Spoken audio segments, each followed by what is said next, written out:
ഈശോ മിശിഹായിക്ക് സ്തുതിയായിരിക്കട്ടെ. ഈശ്വരേറ്റ സ്നേഹിക്കപ്പെട്ട സഹോദരരെ, ഭൂതോച്ചാടന അനുഭവ പാഠങ്ങളുടെ 58ാമത്തെ സെഷനിലേക്ക് ഈശോയുടെ നാമത്തിൽ ഹൃദ്യമായ സ്വാഗതം. ഹാല്ലേലൂയ, ഹാല്ലേലൂയ, ഹാല്ലേലൂയ.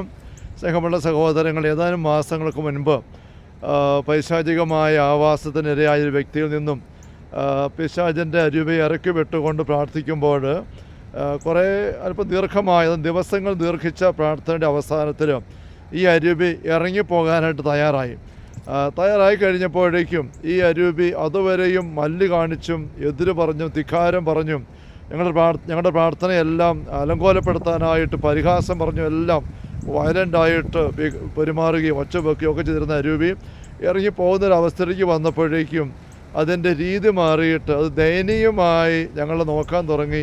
എന്ന് മാത്രമല്ല, ദയനീയമായി ഞങ്ങൾ നോക്കിക്കൊണ്ട് കരയുന്ന പോലെ ഇങ്ങനെ പറയുകയാണ്, ഞാൻ തിരിച്ച് ചെല്ലുമ്പം എന്ത് പറയും, എന്നാ ചെയ്യും, അവന്മാരെന്നെ എടുത്തിട്ട് അടിക്കും, ഇങ്ങനെ പറഞ്ഞുകൊണ്ട് കരയുകയാണ്. അപ്പോൾ ഞങ്ങൾ പറഞ്ഞു, അത് നിൻ്റെ കാര്യമാണ്, നീ നോക്കിക്കോ, ഇറങ്ങിപ്പോകാൻ ഈശ്വരനാമത്തിൽ പറഞ്ഞുകൊണ്ട് ഞങ്ങൾ പ്രാർത്ഥനയുടെ കാര്യത്തിൽ അങ്ങനെ വീണ്ടും ആജ്ഞാപിച്ച് പ്രാർത്ഥിക്കുകയാണ്. അപ്പോൾ ഇങ്ങനെയുള്ളൊരു പെരുമാറ്റം, ആ ഒരു പ്രത്യേകമായ പെരുമാറ്റം എന്തുകൊണ്ടാണ് ആ അരൂപി വെളിപ്പെടുത്തിയത് എന്ന് ചിന്തിക്കുമ്പോൾ ഞാൻ ഈ നാളുകളിൽ വായിക്കാൻ ഇടവന്ന the diary of an American exorcist എന്നൊരു പുസ്തകം. അതിൽ അമേരിക്കൻ എക്സോർസിസ്റ്റ് ആയിരിക്കുന്നത് ഒരു സ്റ്റീഫൻ റൊസേറ്റി അച്ഛനാണ്. അച്ഛന് അമേരിക്കയിൽ ശുശ്രൂഷ ചെയ്യുന്ന ആളാണ്. ബഹിഷ്കരണ ശുശ്രൂഷ മേഖലയിൽ അച്ഛൻ പങ്കുവെക്കുന്ന പല അനുഭവങ്ങളിലും ഒരനുഭവം ഇതുപോലെ തന്നെയാണെന്ന് ഞാൻ നിരീക്ഷിക്കുകയായിരുന്നു. അവിടെ അച്ഛൻ പറയുകയാണ്, ഒരു വ്യക്തിയിൽ ഇതുപോലെ പൈശാചിക അരുവി ഇറക്കിവിടാനായിട്ട് നോക്കിയപ്പോൾ ഈ അരൂപി ഇറങ്ങിപ്പോകുന്ന അവസ്ഥയിലേക്ക് വന്നു.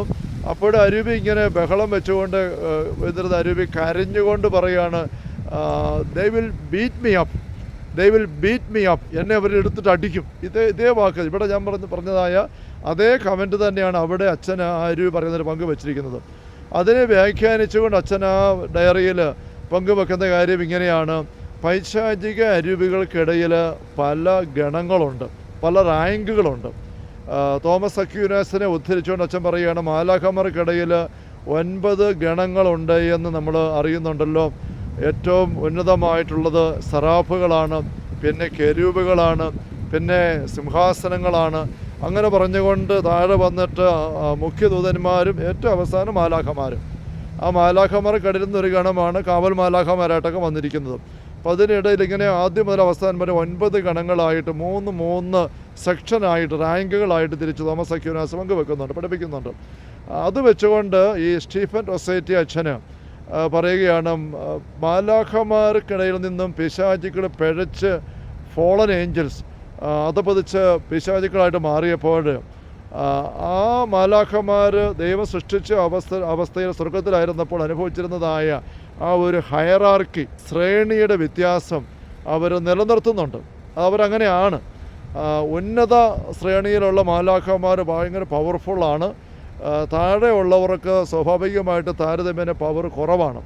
അതുകൊണ്ട് അങ്ങനെയുള്ള ഗണങ്ങളിൽ നിന്ന് മാലാഖമാർ അതപതിച്ച് പിശാചുക്കളായപ്പോൾ ആ പിശാചുക്കൾക്കിടയിലും ഇങ്ങനെ പല തരത്തിലുള്ള അരുവികളുണ്ട്. ഇതേപോലെ നമ്മൾ വായിക്കുമ്പോൾ വചനത്തിലേക്ക് നോക്കുമ്പോൾ നമുക്ക് കാണാൻ സാധിക്കുന്ന ഏശയ്യായുടെ പുസ്തകം 14ാമത്തെ അധ്യായത്തിൽ 9 മുതലുള്ള വാക്യങ്ങളിൽ ബാബിലോൺ രാജാവിൻ്റെ പതനം എന്ന് പറഞ്ഞൊരു ഭാഗമുണ്ട്. അവിടെ നമ്മൾ ആ ബാബിലോൺ രാജാവിനെക്കുറിച്ച് പറയുന്നതായ പതനത്തിൻ്റെ അനുഭവങ്ങൾ യഥാർത്ഥത്തിൽ ഉഷസ്സിൻ്റെ പുത്രനായ പ്രഭാത നക്ഷത്രമേ, നീ എങ്ങനെ ആകാശത്തുനിന്ന് വീണു എന്ന് ചോദിച്ചുകൊണ്ടാണ് അവിടെ പറഞ്ഞു പോകുന്നത്. അത് പിതാക്കന്മാരെ വ്യാഖ്യാനിക്കുന്നത് ബാബിലോണിലെ ഒരു രാജാവിൻ്റെ പതനത്തെക്കുറിച്ചല്ല ഈ പറയുന്നത്, മറിച്ച് ഇത് ലൂസിഫർ എങ്ങനെയാണ് അതപതിച്ച് സാത്താനായി മാറിയത് എന്നതിനെക്കുറിച്ചാണ് സൂചന. ഉഷസ്സിൻ്റെ പുത്രനായ പ്രഭാത നക്ഷത്രം, ഇത് പ്രകാശം ധരിച്ചിരിക്കുന്ന നക്ഷത്രം. പ്രഭാത നക്ഷത്രം പ്രകാശ നക്ഷത്രമാണ്. അപ്പോൾ ആ നക്ഷത്രം അതാണ് ലൂസിഫർ. ലൂക്സ്, LUX എന്ന് ലത്തീനിൽ പറയുന്നത്, ഇംഗ്ലീഷ് ലക്സ് എന്ന് പറയുന്ന സോപ്പിൻ്റെയൊക്കെ പേര്. അതിൻ്റെ അർത്ഥം പ്രകാശമെന്നാണ്.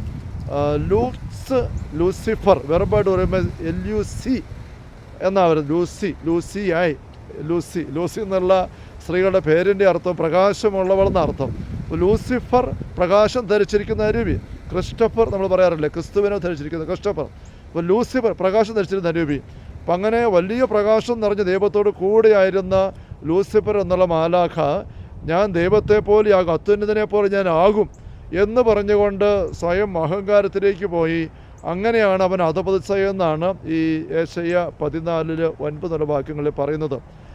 സഭയുടെ മതബോധന ഗ്രന്ഥത്തിൽ ആദ്യ മാതാപിതാക്കളുടെ പതനത്തെക്കുറിച്ചും പിശാചുക്കളുടെ പ്രലോഭനത്തെക്കുറിച്ചും പറയുമ്പോൾ അവിടെ സഭ എടുത്തു പറയുന്നുണ്ട്, നമ്മുടെ ആദ്യ മാതാപിതാക്കന്മാരോട് പ്രലോഭനം പറഞ്ഞതായ ഒരു വാക്കുണ്ടല്ലോ, നിങ്ങൾ ഈ പഴം പറിച്ചത് ദൈവത്തെ പോലെ ആകും. ദൈവത്തെ പോലെ ആകുമെന്നുള്ള അവൻ്റെ ആ ഒരു മോഹന വാഗ്ദാനം, അത് അവൻ്റെ തന്നെ ഉള്ളിൽ നടക്കാതെ പോയ അവൻ്റെ ആഗ്രഹത്തിൻ്റെ പ്രതിഫലനമാണ്. അവനറിയാൻ നടക്കുകയാണെന്ന്. അവനങ്ങനെ ആകാൻ നോക്കി, അവൻ വളരെ കെട്ട അവസ്ഥയിലേക്ക് പോയി.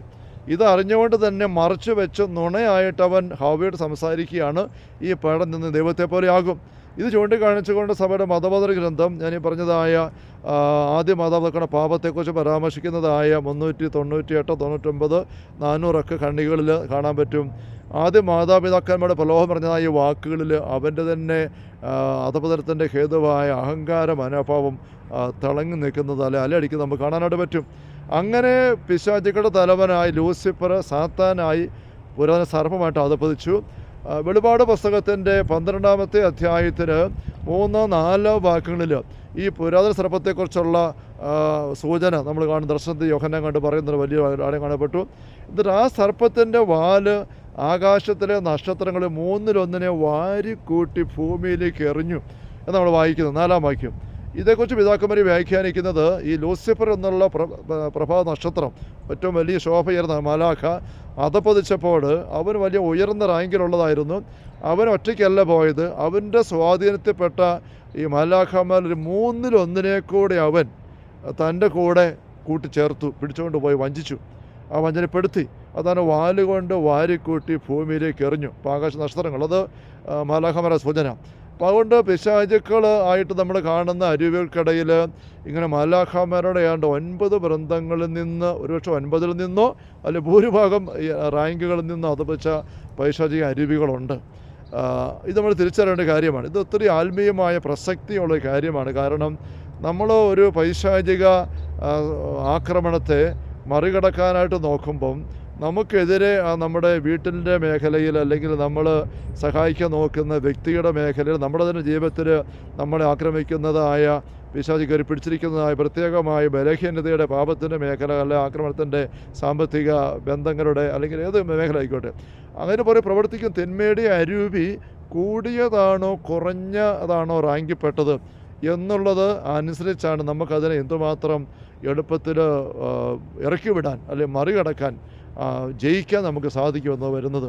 ഈശോ തന്നെ പറയുന്നുണ്ടല്ലോ, ഒരു അശുദ്ധാനം പുറത്ത് പോയിട്ട് വേറെ 7 കൂടെ കൂട്ടിക്കൂടി തിരിച്ചു കയറാൻ നോക്കുന്ന സംഭവം മത്തായിയുടെ സുവിശേഷം 12-ാമത്തെ അധ്യായത്തിൽ 44, 45 വാക്യങ്ങളിൽ അവിടെ ഈശോ പറഞ്ഞൊരു വാക്യമുണ്ട്, ഒരു സൂചനയുണ്ട്. ആ അശുദ്ധാത്മാവ് അപ്പോൾ പോയിട്ട് ഈ വ്യക്തി ആളൊഴിഞ്ഞ അവസ്ഥയിൽ കിടക്കുന്ന കാണുമ്പം, ആളൊഴിഞ്ഞ പരിശുദ്ധാത്മാവില്ല, ദൈവത്തിൻ്റെ സാന്നിധ്യമില്ലാത്ത വീട് ആ വ്യക്തിയെക്കുറിച്ച് പറയുന്നതാണ്. അങ്ങനെ കാണുമ്പോൾ ആ അശുദ്ധാത്മാവ് പുറപ്പെട്ടു പോയി തന്നേക്കാൾ ദുഷ്ടരായ വേറെ 7 ആത്മാക്കളെ കൂടെ കൂട്ടിക്കൊണ്ട് വന്ന് ആ വ്യക്തിയിൽ കയറി വാസം ഉറപ്പിക്കുന്നു. അങ്ങനെ അവൻ്റെ അവസാനത്തെ സ്ഥിതി അതിനൊക്കെ ശോചനീയമായി തീർന്ന് ഈശോ പഠിപ്പിക്കുകയാണ്. അപ്പോൾ ഈശോ ഉപയോഗിക്കുന്ന ഒരു പ്രത്യേക വിശേഷണം കണ്ടോ, തന്നേക്കാൾ ദുഷ്ടരായ. ഇത് വെച്ചുകൊണ്ട് പിതാക്കന്മാർ പറയും, പിശാചുകൾക്കിടയിൽ ദുഷ്ടത കൂടിയതും ദുഷ്ടത കുറഞ്ഞതുമുണ്ട് എന്ന് ഈശോ ഇതുവഴിയായിട്ട് വെളിപ്പെടുത്തുകയാണ്.